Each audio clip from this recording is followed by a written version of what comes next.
Okay guys, mabuhay, maligayang pagbabalik sa aking YouTube channel. Actually, medyo late na ito. Last week pa ito kinunan. Of course, birthday party ni June Lalin at ginawa yan sa Manila Polo Club. Actually, konting-konti, very intimate ang birthday party. Nagpunta, of course. And for the first time after November of last year ko pa nakita si Tita Annabel Rama and Tito Eddie Gutierrez. Nakita ko ulit sila. Can you imagine, ganon? November, December, January, February, March, April, May, almost 6 months, kalahating taon ko siyang hindi nakita. But anyways, of course, si Pops naman ay na-interview namin recently. Of course, medyo dahil very intimate yung birthday dinner na ito. Konting-konti lang, 1 to 3 tables lang halos, pero ang table siguro wala pa kaming mga around 25 na tao, 20. So ayan, at talagang ano lang very few, selected na lang talaga yung mga in-invited June dito sa Manila Polo Club. Of course, ano si Pops Fernandez, of course si Asunta De Rossi, Annabel Rama, Tito Eddie Gutierrez, of course si Miss Mary Ann Opeña na taga-America pa talaga na nandito sa Pilipinas. Siya yung madalas, maraming kaibigang artista dahil siya yung nag-entertain karamihan sa mga celebrity na nagpunta sa Amerika. Kahit kami, nung nagpunta kami ng Amerika, siya rin na nag-entertain. Dinala niya kami sa kung saan-saan at higit sa lahat, dinala niya kami sa Disneyland, sinakay niya kami sa kung ano-anong rides. But of course, eto lang pagating pa lang ni Pops Fernandez, sinabi na agad ni Annabel Rama na ang ganda-ganda ni Pops ngayon, super chika. Totoo naman, ang ganda ni Pops, no? Talagang sabi lang ni Pops, baka dahil nakatulog siya. But anyways, dahil nga very intimate party, so hindi na namin to, at kabinin-bili na naman, no interview sana, pero si Pops kasi katabi namin sa amin tumable at hindi talaga naiwasan na interviewin siya on cam.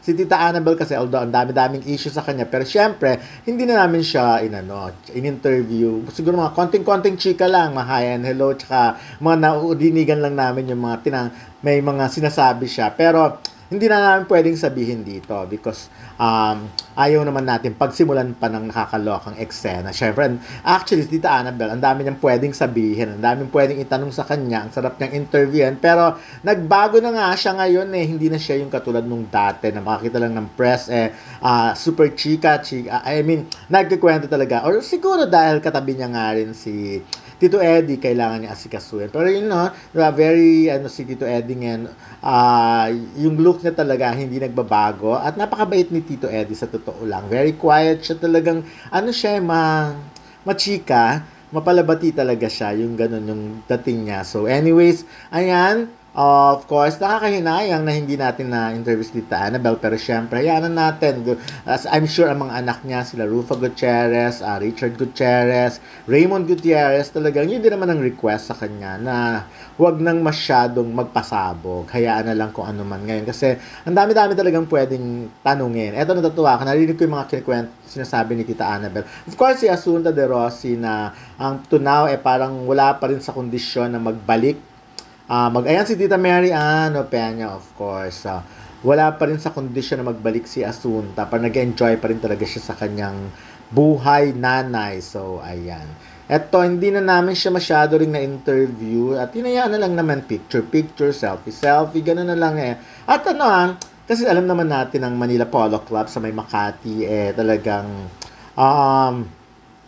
for membership only yung lugar na yan. So, hindi basta-basta napupuntahan. But anyways, yun din naman sa party na yun, na pag-usapan, na interview namin si Pops. Sa latter part ng video na ito, mapapanood yung video na yun, yung interview namin kay Pops. Kasi sinasabi nga namin na parang umano ng biopic, gawa ng pelikula, at kung sino ang pwedeng gumanap sa kanya. Actually, nagpasuggest siya ng mga pangalan. Kasi 19 years old siya nung nag-asawa. So, gusto niya sana sa ganung part ng buhay niya, simula ng pelikula. At may mga nag-suggest, of course, na, yun nga, si Bel Mariano, and then, of course, meron ding Alexa Ilacad, yung mga, although dapat talaga na ganun pa rin yung edad, medyo bata-bata pa rin. But anyways, ayan, nakita naman natin si Tita Annabel ngayon na very, mukha namang masayang-masaya talaga sa buhay niya.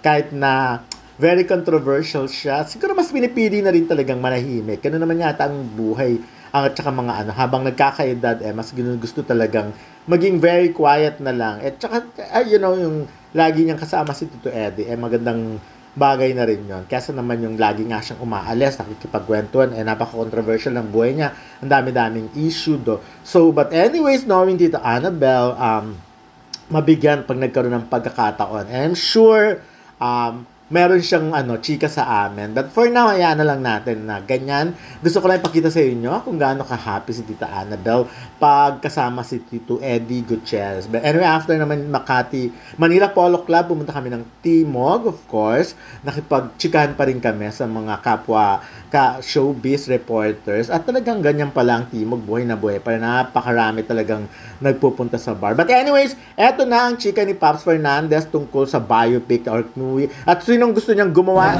Yes! Ayun, parang medyo una yung bata ka, medyo alam na. Kaya nga dapat, tama yung kwento. Hindi yung pang cinema. Pero sino Sino magpo as young? Ay, hindi ko alam.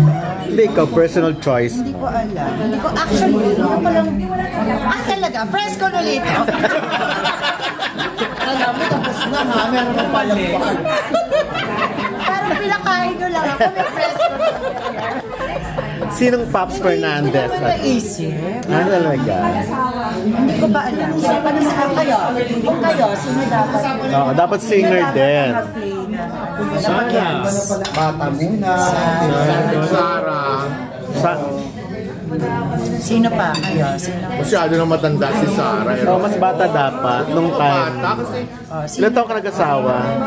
Del Mariano. 90. Mga ganong age na mga. Bata dapat. Fernandez kung biopic. Kasi bata.